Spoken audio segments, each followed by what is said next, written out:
For 19 years, they were the heartbeat of Hollywood. Two souls who turned love into legend. Nicole Kidman and Keith Urban weren't just a couple. They were living proof that fame could coexist with faith, that devotion could survive applause. On red carpets, they moved like poetry, her hand resting lightly on his arm, his gaze anchored to her as if she were his only horizon. To millions, they were perfection. To each other, they were home. But every fairy tale has a shadow. Behind the bright flash of cameras, something fragile had begun to crack. Every photograph hid a silence. Every award night carried an invisible distance. The world saw the beauty, but only they felt the fracture. When the news broke that they were ending their 19-year marriage, it was as if the curtain had fallen on the last pure love story in Hollywood. Fans wept. Journalists scrambled for answers, yet none of them knew that the truth was far more human than scandal. It was heartbreak, wrapped in grace. At 57, Keith Urban finally spoke. His words were not a confession, but a reflection. Quiet, steady, stripped of glamour. He said that love, no matter how deep, can lose its rhythm when life plays too loudly. That even devotion can turn to distance if not tended like a fragile flame. He did not blame her, nor himself. He spoke like a man who had lived enough to understand that sometimes the greatest tragedy in love isn't betrayal, it's time. The slow kind that erodes closeness, not with storms, but with silence. And so the golden couple faded, not in anger, but in acceptance. Their ending wasn't the explosion of stars, it was the dimming of light that once held the world's gaze. Because even the brightest constellations must one day burn out, leaving behind not darkness, but memory. Long before their names were carved into the silver air of Hollywood, before the glitter and the applause, there were two lonely children under the same vast southern sky.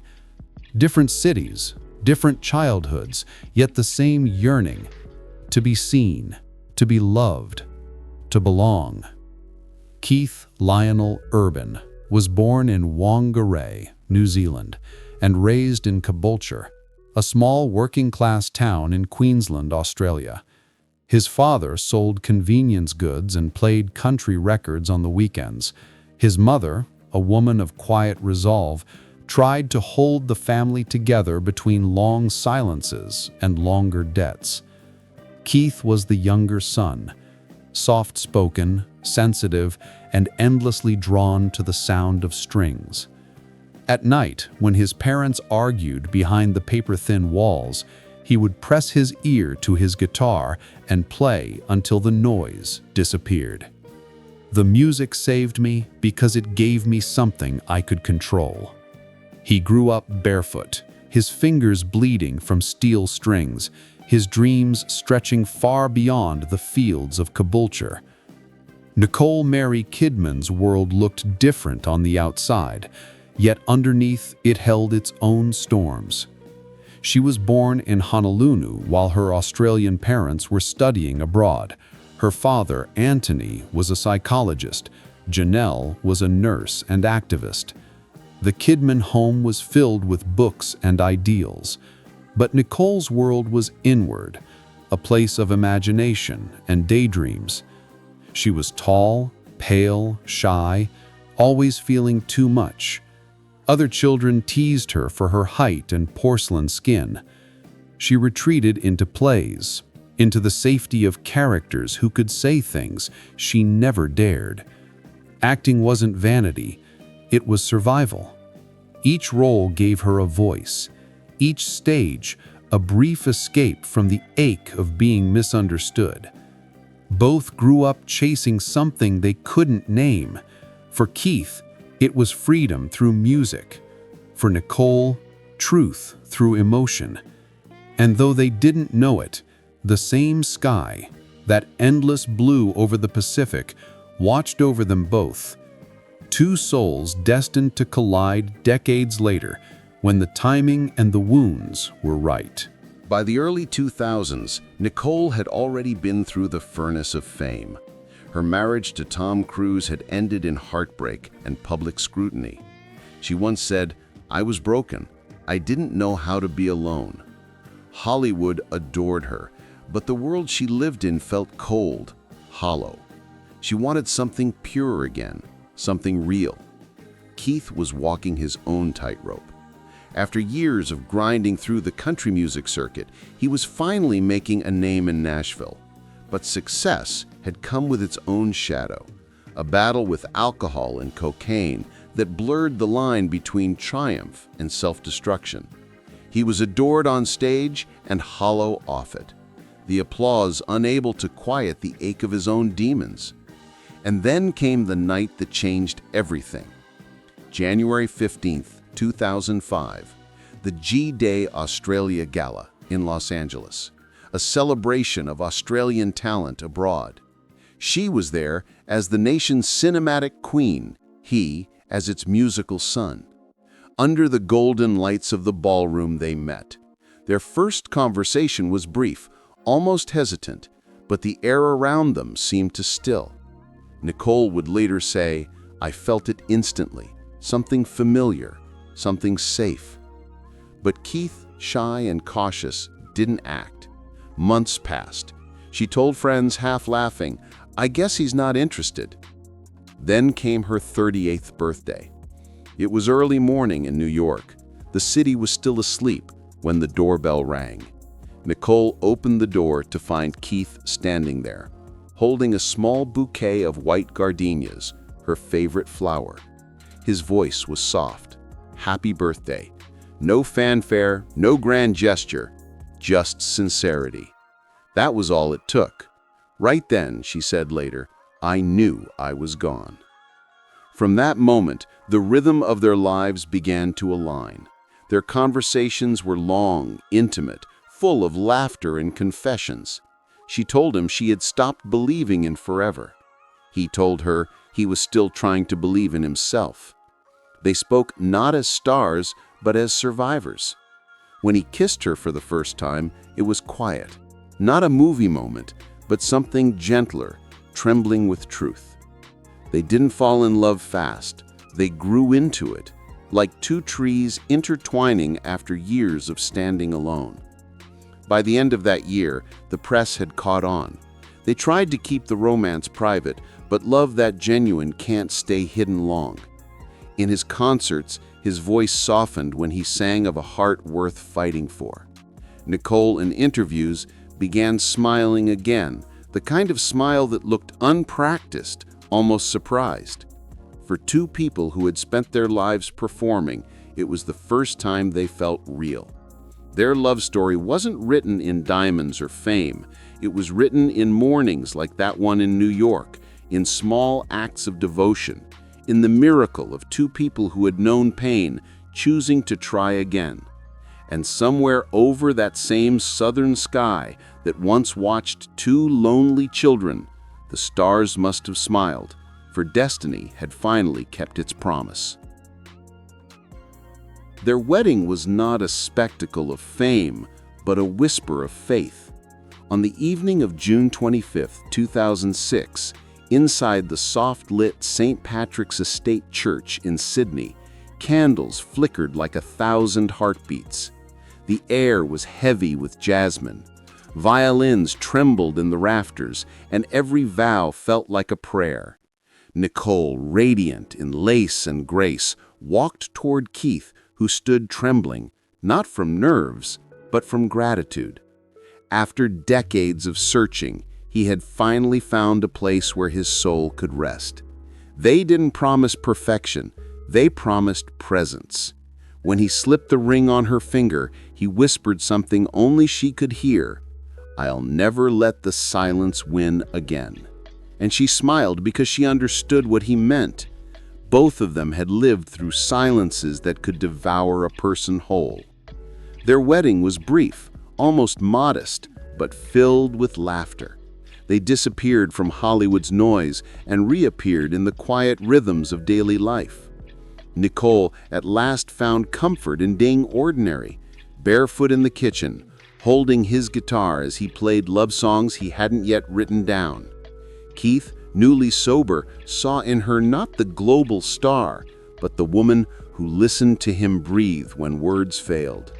But only a few months after the vows, darkness came knocking again. Keith's old demons, alcohol, cocaine, self-doubt, returned like ghosts that never fully die. He checked himself into rehab in October 2006, just 4 months after their wedding. The headlines erupted. Nicole Kidman's new husband in rehab. Paparazzi crowded the gates. Whispers spread that the fairy tale had ended before it began. But Nicole didn't flinch. She didn't flee. She stood by him, quietly, fiercely. She told the press nothing, told her friends even less. But behind closed doors, she called him every day, sent letters that began with "Remember who you are." He read them in the sterile stillness of recovery rooms, his hands trembling, tears soaking the paper. Later he would say, "She saved my life." When Keith emerged from treatment, thin but clear-eyed, Nicole was waiting at the airport. There were no cameras, no grand gestures. She simply took his hand and said, "Let's go home." That was the moment he began to believe that redemption wasn't just a word, it was a person. They rebuilt slowly. He began writing again, songs full of gratitude, melody stitched with vulnerability. She found courage in smaller films, choosing roles that explored pain and resilience instead of perfection. Rabbit Hole, Australia, 9. Each project seemed to echo her personal rebirth. In 2008, their first daughter, Sunday Rose, was born. Nicole was 41, radiant, trembling with the awe of late motherhood. She told a reporter, "I feel like I've been given a second childhood. Through her eyes, I see innocence again." Keith wrote Sweet Thing around the same time, a celebration of joy after darkness. Every chord, every lyric carried traces of her laughter and the tiny heartbeat of their newborn. 2 years later, in 2010, their second daughter, Faith Margaret, arrived via surrogate, a child Nicole called the greatest gift of trust. The name was symbolic, Faith for belief, and Margaret for her grandmother, who once told her that love's truest test was endurance. For a while, they lived in a rhythm that felt unshakable. Mornings began with sunlight spilling through their Nashville home. Keith would strum a guitar while their daughters danced in pajamas. Evenings ended with quiet, her script scattered on the couch, his unfinished lyrics by the lamp. They had made it through addiction, distance, and scrutiny. Love, it seemed, had triumphed. Nicole once said in an interview, "I married a man who doesn't run from storms. He faces them." Keith, for his part, told a concert crowd, "She's the reason I'm alive and sober. Every song I play is a thank you." And yet, in that triumph lay a quiet warning.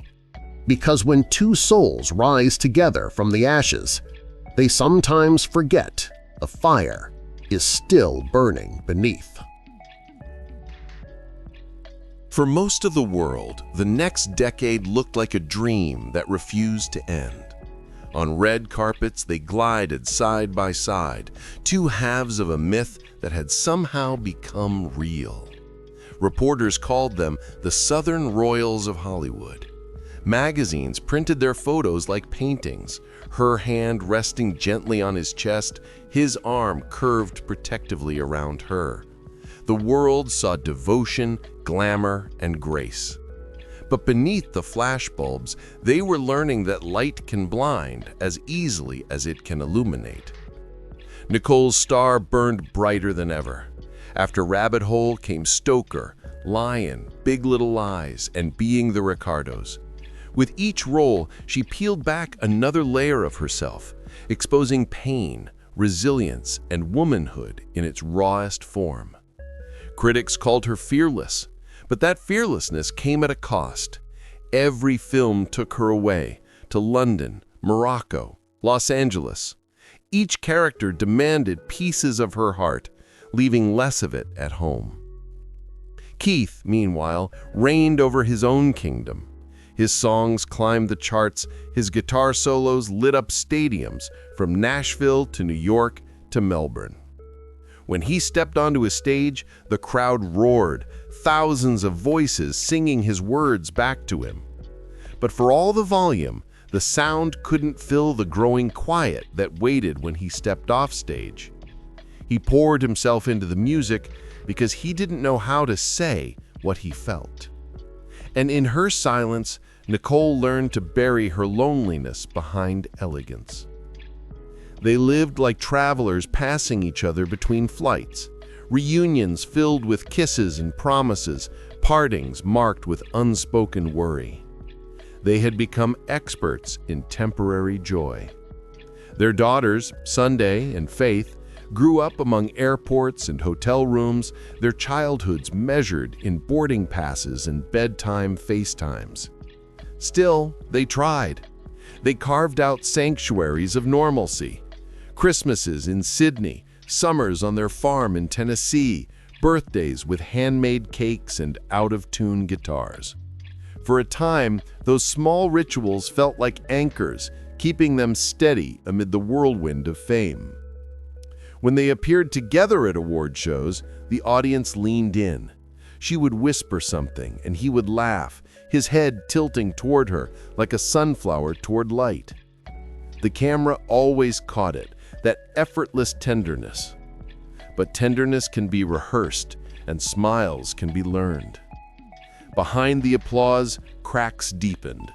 Keith began sleeping on tour buses more often than in their shared bed. Nicole spent nights alone on distant film sets, staring out hotel windows at city lights that seemed to mock the glittering promise of the life she once imagined.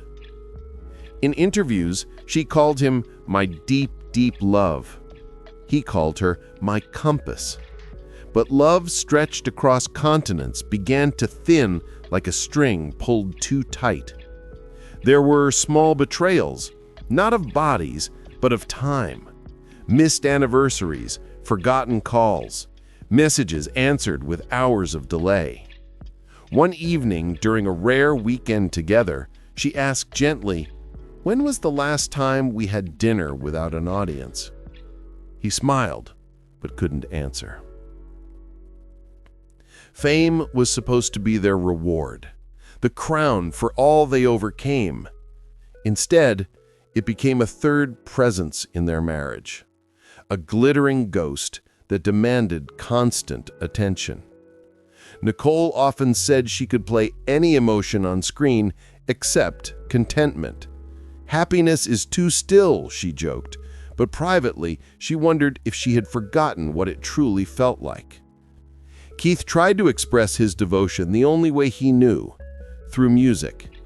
Songs like The Fighter and Parallel Line carried coded messages, apologies, gratitude, love letters disguised as melodies. Audiences sang along, unaware that they were witnessing a man begging the universe for another chance to keep what mattered most. But the distance persisted. The world that had once called them a miracle couple began to whisper, "Are they drifting apart?" Neither of them answered. They posed for photos, smiled for cameras, and went home to separate flights, separate beds, separate dreams. And yet, even as they unraveled, there was a strange beauty in their endurance. They weren't enemies. They were echoes, two souls bound by history, still reaching for each other through the noise. Their kingdom of lights still shone, but behind it, the shadows had grown longer. The world saw the glow. Only they felt the burn. It didn't collapse all at once. Love rarely does. It frays, it bends, it forgets its rhythm long before the final note fades. For Keith and Nicole, the unraveling began quietly, almost tenderly. There were no slammed doors, no harsh words, just absences, the kind that linger longer than presence. At first, they called it Time Apart. She was in London filming Practical Magic 2. He was in Europe with his High and Alive world tour. They told friends that distance made the heart grow fonder. But distance also has a way of teaching hearts how to live without each other. Weeks turned to months. He wrote her letters that sat unopened in dressing rooms. She left him voicemails he never heard because the phone was drowned out by stadium roars. When they finally saw each other, their conversations were polite, safe, the kind you have with someone you love but can no longer reach. The girls noticed first. Sunday stopped asking when Daddy would be home. Faith started sleeping beside Nicole, afraid of the silence in the hall. The laughter that had once filled their house now echoed faintly, like an old recording played too many times. Keith began drinking again, not recklessly, but quietly. A glass of wine after shows, whiskey before sleep. He told himself he had control, that he deserved it after years of sobriety. But addiction doesn't knock before entering. It slips in through the smallest cracks of loneliness. Nicole found out through someone on his tour. Her heart didn't break with anger. It broke with exhaustion. "I can't save him twice," she whispered to a friend. Still, she tried. She flew to Nashville unannounced. The reunion was soft at first. A long hug, tears, a promise to start over. For a brief moment, it felt possible. They sat on the back porch, guitars and scripts beside them, watching the Tennessee dusk fade into indigo. He played a new melody, one that trembled between apology and hope. She listened, smiling sadly. But as the night deepened, their silence grew heavier than the song. It was the silence of two people who had run out of words. The following months brought more distance. Public appearances became rare. When they did appear together, their smiles felt choreographed, flawless, professional, hollow. The media called it strain under busy schedules. Their friends called it denial. Then one morning, Nicole woke up to find Keith gone. His note was brief. "I need time to breathe." No promise of return, no signature, just absence. By summer 2025, whispers became truth. Keith had moved into his own Nashville apartment. The family home, once alive with music, now stood still. Nicole, still wearing her wedding band, tried to protect her daughters from the headlines. She told them, "Your father loves you very much." She didn't add, "He just doesn't know how to stay." On September 30th, 2025, Nicole Kidman filed for divorce after 19 years of marriage. The words "irreconcilable differences" appeared on paper, sterile and weightless, but beneath them lived every tear, every late-night argument, every lonely hotel room that had carried the ghost of what once was. For the public, it was a shock. For them, it was a mercy. Keith didn't contest the filing. The arrangement was civil. Nicole retained custody of their daughters, Sunday, now 17, and Faith, 14. Keith would have visitation rights during breaks in his touring schedule. No alimony, no public dispute, just quiet division. Two lives split down the middle, both still bleeding. Their lawyers exchanged documents. Their daughters exchanged glances they didn't understand. That night, Nicole sat on the porch alone. The air smelled of rain. She thought about the church in Sydney where it all began. The candles, the music, the trembling promise. She wondered if love ever truly dies, or if it simply changes shape, becoming something the world can no longer recognize. Across the ocean, Keith stood on stage, finishing the last song of his set. The crowd cheered, thousands of voices chanting his name. But when the lights dimmed and the applause faded, he whispered into the darkness, "I'm sorry." No one heard him. The tragedy of their story was not that they stopped loving each other. It was that they kept loving each other, just in different directions. And so the fairy tale that once inspired millions ended not with scandal, but with silence. Not with betrayal, but with the quiet truth that love, even when real, is not always enough to survive the noise of the world. The last candle of their Sydney wedding, that soft, flickering symbol of forever, had finally gone out. And yet, even as the flame died, its warmth lingered in memory. After the papers were signed and the cameras turned away, the real story began, the one no one could photograph. The story of what love leaves behind when it can no longer hold itself together. For months, Nicole Kidman disappeared from public life. She stayed in their Nashville home with the girls, refusing interviews, declining red carpets. The actress who had built her life on being seen finally allowed herself to be invisible. Friends said she spent long evenings on the porch reading old letters, sometimes just sitting in silence. One of them described it simply: she wasn't mourning the end of love, she was mourning the silence that killed it. Those closest to her knew she had been blindsided, not by the divorce itself, but by how quickly it came. Keith's decision to leave had been quiet, methodical, almost kind, and that made it hurt even more. There was no explosion, no betrayal to hate him for, just a slow withdrawal, like the tide retreating from shore, leaving her standing barefoot on wet sand, unsure when the waves would return. She told a confidant, it wasn't about him falling out of love, it was about him falling out of reach. Keith's truth was different, but no less painful. He had spent his entire life trying to outrun his own shadows, addiction, pressure, fear of failure. When he finally had everything, he realized he didn't know how to stand still. Music was his anchor, but also his escape. He didn't mean to leave, he just didn't know how to stay. He wrote songs that year that never made it to any album. Songs about silence, distance, and the ache of watching something perfect unravel. One chorus went, "You were the calm I couldn't keep, the quiet I drowned to feel complete." He didn't name her.